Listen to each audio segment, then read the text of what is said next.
Honestly, the matching process is the most heart-wrenching, emotional, roller coaster-esque part of the adoption process, in my personal opinion. Like, you're worried about the home study? Oh, once you're into the matching process, the home study will feel like a distant memory. So today I'm going to share with you how the matching process works for foster care adoptions so that you can be prepared for what this experience will look like for you.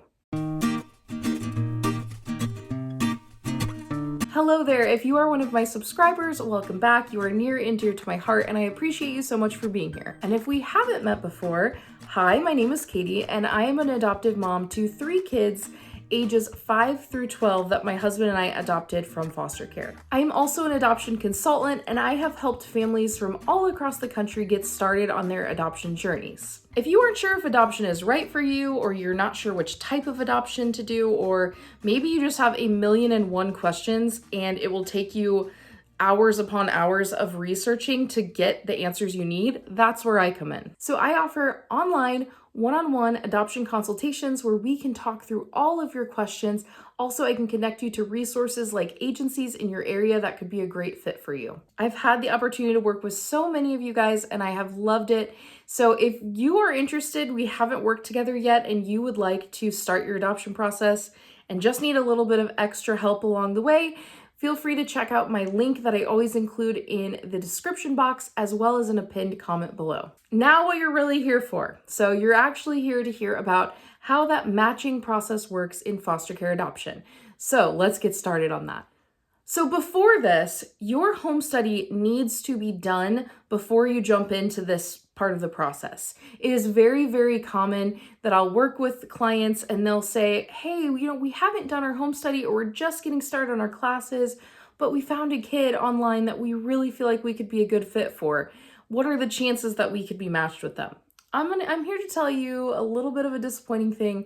It is highly unlikely you will be matched with that child or those children. And I know that this is hard because I think when we all jump into the adoption process, we have this heart for adopting kids and we're excited to actually have that relationship and be doing that. However, it's really important your home study is done first, because they cannot consider you as a match until your home study is completed. So after you're done with all of your classes, your home study is done, you're approved, you have your license, now it's time to do the matching process. So once that home study is done, you or your caseworker can begin looking at profiles for waiting children. Now, a lot of people go to Adopt US Kids, which is a waiting child photo listing site, and a lot of times people don't realize that that is not the only photo listing that exists for kids who are available to be adopted within the United States. Usually each state will have its own photo listing through the state government,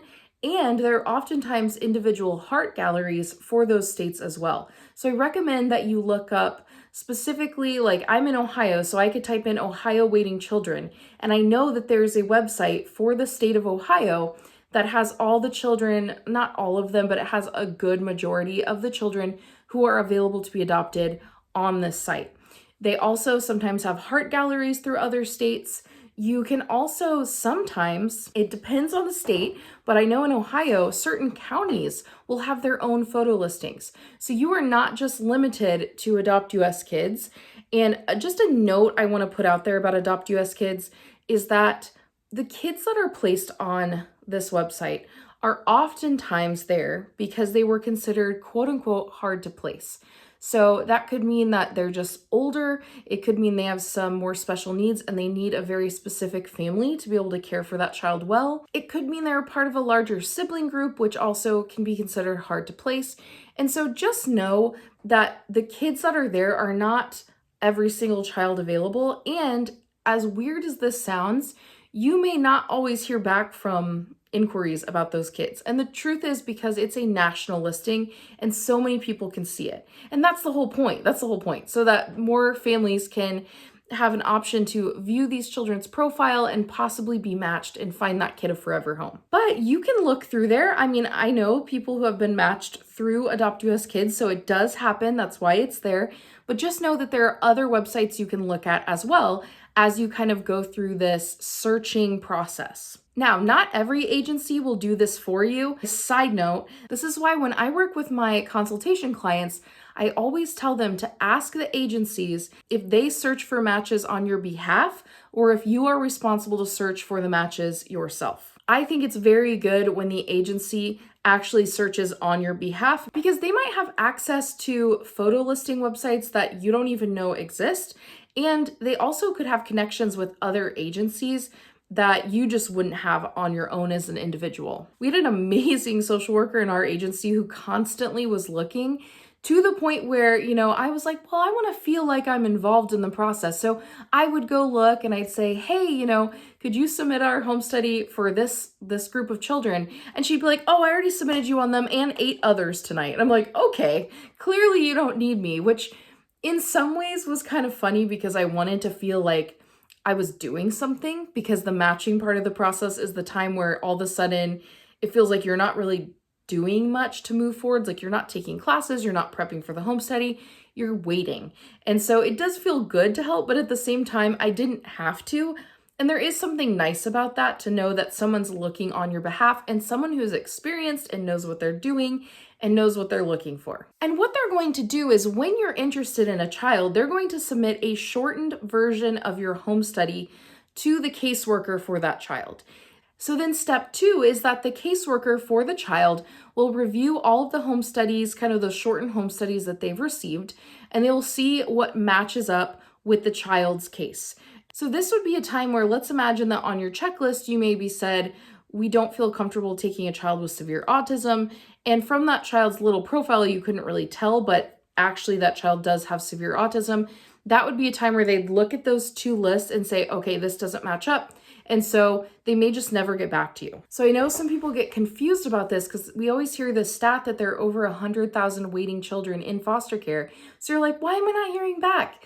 But the truth is that sometimes, especially on these national photo listings, they're inundated with requests, which is a good thing. But that means that if you don't match, they oftentimes will not take the time to tell you no, which does kind of play games with your heart. It's a little bit emotional, but it's just part of the process, unfortunately. But realize that on this shortened home study as well is your age limit. So this is why I always encourage people on their little checklist they fill out to be slightly more open on age than you initially think you should. So for example, I have a lot of people come to me and say they're only looking to adopt a child up to the age of 5. I don't know why. That's kind of just like an arbitrary number people put out there. They're like, they're not in kindergarten yet and can have a fresh start with them. I don't know. But this is why I say, if you're kind of interested up to the age of 5, maybe you should at least move that to 6. Because let's imagine that you're reading a profile and it says this kid is 5. And you're like, oh my goodness, this kid seems like we could be such a good match for them. This seems like it would be great. So you submit your home study. Well, what you don't know is, since that listing was posted, that child turned 6. Maybe they had a birthday a couple weeks ago. Now, when they're looking at your shortened home study versus the child's file, they're like, oh, we can't let them be a match because they said they were only open to the age of 5. So then you will not hear back. So in order to not miss out on those scenarios, I just tend to recommend to clients that they open up that age range a little bit. Personally, I would say go 2 years above what you think you can handle, because you don't have to say yes. Let's say you get a file for a 7-year-old and it just does not seem like you will be a good fit for them. You don't have to say yes. That's fine. So this is the step, though, where you could really miss out on seeing some files or getting some more information or potential matches if you've been so limited on that checklist. So the third step is, once they've reviewed your shortened home studies and they kind of say, okay, this could be a potential match, they will often get back to you. And this will be an opportunity for you to ask some questions. You can withdraw your interest. You can request more information. And what I've seen is varied examples of how much information they will give you at this step. With one child, they gave us their entire case file. I'm not even joking. It was like over 100-page document. I'm shocked they gave this to us. It was from Texas, so I don't know if that's something they do there. But they gave us like every single doctor's appointment this child had ever been to, every single therapy appointment, everything about school and what teachers have said, everything. So we had a really full picture. And then in other cases, we got maybe a little paragraph this big. So, and we had to ask follow-up questions. So just know it could vary greatly at this step how much information you get back. But this is your chance to ask some follow-up questions and get a little better picture of what this child is like. Little bonus tip here. Don't be like me and ask way too many questions at this step, because we definitely did this one time with a potential match we had. And I think I low-key scared the caseworkers off and maybe annoyed them. I'm just going to put it out there, because I was asking a lot of questions about this one situation. And looking back now, I realized that a lot of those questions would have been answered further down the process, and I would still have a chance as like an exit plan or an exit strategy if we didn't feel like it was a good fit. So that was something I learned from experience, because they kind of ghosted us after I kept asking questions. So just be careful at that step that you ask the questions that you think are the most important, like maybe 3 or 4, and then leave it there, because you will get more information. If you like those answers, if you think those answers are saying let's move forward, you can ask more questions later and you're going to get a lot more information later. So if you're lucky enough to make it to this next step, step 4, this means that the caseworker has now received your full home study, and they've reviewed your full home study, compared it to the child's file, and they're asking you at this point if you are still interested. And this will be when you make it to this kind of what I say final round. And this is where it can get a little weird, because there are oftentimes other families who are also interested in adopting this child, or who are being considered to adopt this child. Especially if you're trying to adopt a younger child. Unfortunately, there just aren't as many people who are looking to adopt older children or who feel comfortable with it. And so when there is a younger child available for adoption, there can be a lot of families. I believe in our situation, there were originally like 12. And then it went down. At this point, it was down to maybe like 5 to 7. I can't remember exactly, because it's been a while, with our youngest, who was 1.5 when she came to us. So you can understand how this part would be a little strange, but what they're going to do is all the social workers for the different families are going to come together. Oftentimes the child's caseworker will be there. If it's an older teen or a child, that child may be there. Maybe the foster parent will be there. It just depends. It varies state to state. But the overall idea is that they all get together and they discuss each family and each potential match, and then they vote and decide which family would be the best fit for those children. And like I said, with younger kids, there could be a lot of families being considered, but sometimes with older kids or sibling groups, you may be the only family that has made it to this point. So at that point, they're just kind of reviewing it as a group to make sure that you would be a good fit, instead of you being like in a quote unquote competition with other families. Like with our older 2 kids, we were the only ones being considered at that time. And so it was a very different kind of situation. And also it was a legal risk adoptive placement, so that puts it in a different kind of realm as well. But it was very different than our adoption of our youngest. So the next step is that if you are chosen, you will get, like I did, that amazing phone call from your social worker telling you that you have been chosen for the family. There's honestly like no feeling quite like it. I'm guessing it's kind of like when people find out they're pregnant, but it's just weird because you like know it might happen and you're like competing with other people. It's just like a different scenario and very emotional. I will tell you that we were considered for other children that we were ultimately not chosen for. So I want you to prepare your heart that that could happen, that you could make it to that final round and then you would not be matched with the child. In one situation, it was actually the first time we adopted, and it was for a sibling group of 3 kids. And at the last minute, one of the boys in the family got a diagnosis that did not align with our checklist of what we felt we could handle. And so we ultimately were not considered. However, what was so cool about that is that we got to hear from our caseworker that the family that was chosen already had a kid with that same diagnosis and was really experienced. And so even though it was kind of like bittersweet because we were really getting our hopes up for this match, it was also just like for me a way of like trusting God that he was there and he was caring for those kids and finding the perfect family for them. And that didn't mean it was going to be us. And so that was a really cool experience to have, even though it was an emotional roller coaster for sure. But it helped me just realize that I can trust that this is going to work out even when we have these situations that fall through. Now, you may be thinking, well, what if we're chosen and then we decide we actually aren't sure we want to commit to this match? The good news is you still have a chance at this point to kind of exit the situation without it being a big issue. The only way that that is not the case is if they've already told the child. Because if they've already told the child, we found a match for you and here's how it's going to work, then that can be a little bit iffy, because that means you're putting that child through hearing about you and getting excited and then realizing, oh, they changed their minds. And so I think this applies mostly to the adoption of older kids or teens, because they often have a choice in who is chosen to be matched with them. And so that is kind of like a caveat I'll give, is that could be a little bit different depending on the situation. But in most cases, you can still exit after this point and kind of no harm, no foul. So the next step is the adoption presentation meeting. And at this meeting, they will sit down with you and they will give you all of the information they have about this child, about their birth family, any sort of diagnosis this child has, everything. You'll often get a chance to talk to the foster parent at that time as well and get their perspective. In our cases, the foster parents were amazing, and so we were able to really utilize them as resources, and they were so helpful and they cared about the kids so much. I know that's not always the case. I know that sometimes they may have been in foster homes that were not the best, and maybe that person's not a resource, but just know that a lot of times they will be there, and if they're a great foster home, that is a good relationship to form and keep. Oftentimes this meeting will be recorded so that they can kind of prove that they told you everything they knew about the child.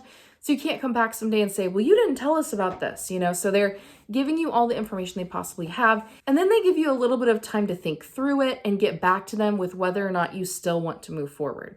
And this to me is a huge difference between traditional foster care and adopting from foster care. Because with foster care, oftentimes the kids come to you with no background history at all. You have no clue where they're coming from, no clue of their situation, any biofamily situations. And so this is really nice actually to have this information and be aware. Take notes during this session. Make sure you take notes, because if you say yes, those things are going to be helpful to remember later. And obviously the next step would be that if you say yes, you are going to very soon be able to meet your child and begin visits with them. If they are out of state, it may be a very quick process where you kind of meet them and bring them home. So yeah, then you're going to be able to meet your child. And if you actually would like to check out one of my videos where I give tips about meeting your child, actually, I think that's one of my videos I'm most proud of, because I just think there's not a lot out there about how to meet your child in a way that's going to make them feel safe. I feel like it's all about getting your camera out and recording every single moment of it. So if you are matched, or if you're hoping to be matched soon, definitely check out that video. I'll link it above and also in the description below. Hey there, I was editing and I realized that I didn't mention a very, very important fact about this video, which is that it is my 100th video on my YouTube channel. And I get that for you, that might not be that exciting, but for me, it's very exciting, because when I started this channel, I had no clue where it was going to go. I had no clue if anyone was going to watch it. And I'm now at the point where I've made 100 videos, and I am actually, I believe as of last night when I checked, I'm only 50 subscribers away from reaching 5,000 subscribers, which is honestly a milestone I don't think I ever truly expected to get to. I just kind of wanted to mark this occasion in this video, and I just want to take a second to tell you how thankful I am for you for watching my channel, especially for those of you who have subscribed and have been watching over the past couple of years. It just means so much to me, and it's been such an honor to walk alongside you throughout your adoption process and answer those questions and help you avoid some of those mistakes that I made when I went through the process my first time. I honestly feel like my channel is still just getting started. I still have so many ideas of videos I would like to share with you, and I'm just really excited to continue down this road. So if you've supported this channel in any way, whether it's just watching a video, liking a video, being a subscriber, sharing it with your friends, anything, thank you so much. It means a lot to me, and I wouldn't be able to do this without you guys. I think once I hit 5,000 subscribers, I'm going to do another Q&A video. So be on the lookout on the community tab on my channel, and I will post something where you can ask any questions and I will answer those in a video. Anyway, I'm just so excited I hit 100 videos. Thanks for being here. And just want to remind you that if this was helpful to you in any way, I hope that you will like the video. And if you aren't subscribed yet, I hope you will subscribe so that we can hang out more. Link for adoption consultations is also in that description box and in the pinned comment. Thank you so much for watching all the way to the end of the video. You're my favorite. I hope you're having a great day, and I'll see you next week.